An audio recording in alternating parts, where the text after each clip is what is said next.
আজকে একটা গল্প শোনাই, কথাগুলো মন দিয়ে শুনবেন। একটা মধ্যবিত্ত পরিবারের ছেলে, সে মোটামুটি সবার সাথেই খারাপ ব্যবহার করে চলতো।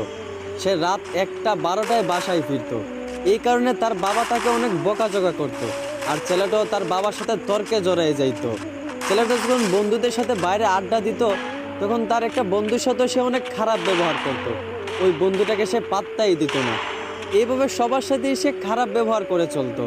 একদিন সে ডাক্তারের কাছে যাওয়ার পর তার ক্যান্সার রোগ ধরা পড়ে। ডাক্তার তখন তাকে বলে, আপনি আর বেশি দিন বাঁচবেন না, মাত্র কয়েকদিন বাঁচবেন। এই কথাগুলো শুনে ছেলেটা অনেক কষ্ট পাইল। প্রতিদিনের মতোই সে রাত 12টার সময় বাসায় ফিরল। এইটা দেখা তার বাবা প্রতিদিনের মতোই তাকে বকাঝকা করতে লাগলো।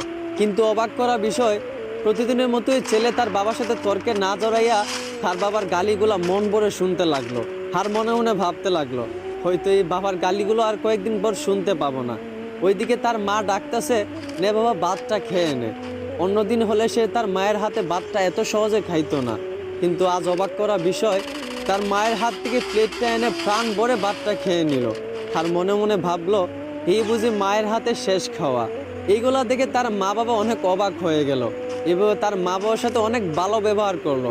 তারপরের দিন সে তার বন্ধুদের সাথে আড্ডা দিতে গেল। যেই বন্ধুটার সাথে সে সবসময় খারাপ ব্যবহার করত, ওই বন্ধুরা তাকে আজকে একটা গালি দিছিল। কিন্তু অবাক করা বিষয়, অন্যদিন সে একটা গালির বদলে ওই বন্ধুটাকে আরো 10টা গালি দিত। কিন্তু আজ